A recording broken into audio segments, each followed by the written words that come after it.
প্রকল্পগুলো আমরা পর্যালোচনা করতে গিয়ে যা দেখলাম, অনেকগুলো প্রকল্প অনেকগুলো সমস্যা আছে। অনেকগুলো প্রকল্পের প্রয়োজনীয়তা ছিল কিনা সেটাও একটা বিশেষ প্রশ্ন। তো এগুলো এত বেশি বিশ্লেষণ করতে হচ্ছে যে প্রকল্পগুলো বিভিন্ন কারণে বিভিন্ন উদ্দেশ্যে করা হয়েছে, এই জন্য সময় অনেক নিয়েছে। আমাদের ছিল কতটা আজকে 19টার মধ্যে আমরা কতটুকু আসতে পারছি আজকে 19টার মধ্যে মাত্র 7টা করতে পেরেছি। বুঝতেই পারেন যে কত বিশ্লেষণে যেতে হচ্ছে।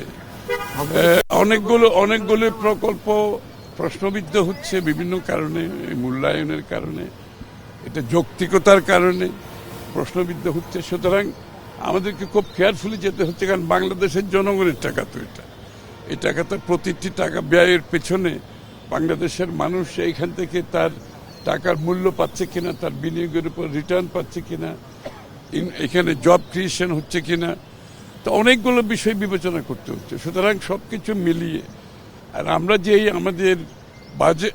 আমাদের নির্বাচনী ইশতেহার দিচ্ছি, নির্বাচনী ইশতেহারের সাথে এটার অ্যালাইনমেন্ট হচ্ছে কিনা, তার বাইরে যে প্রকল্প, অপ্রয়োজনীয় প্রকল্প আছে, এগুলো বিবেচনা হচ্ছে।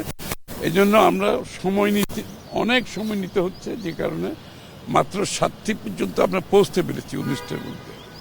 তো এই 7টির মধ্যে 2-1টা বিবেচনার জন্য দেওয়া হয়েছে, আর কিছু পাশ হয়েছে। অনেকগুলো অপ্রয়োজনীয় প্রকল্প দেওয়া হয়েছে, অপ্রয়োজনীয় ব্যয় হয়েছে জনগণের ট্যাক্সের টাকায়।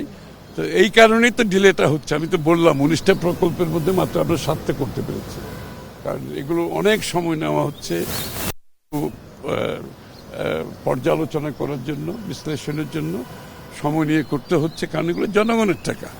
আমরা তো অত সহজে পাশ করে দিলাম আর হয়ে গেল, এইভাবে তো আমরা করতে পারবো না। সুতরাং সময় নিতে হচ্ছে। একটা কমিটি করা হয়েছে, ওই কমিটি বিশ্লেষণের মাধ্যমে অনেকগুলো প্রকল্প বাদও যাবে, আর যেগুলো প্রক্রিয়াগতভাবে আমাদের একটা প্রজেক্টের সামনে আসবে। আমরা প্রত্যেক সপ্তাহে একনেকের সবার মাধ্যমে ব্যাকলগগুলো ক্লিয়ার করে আমাদের নতুন প্রকল্পগুলো সামনের দিকে নিয়ে আসবো।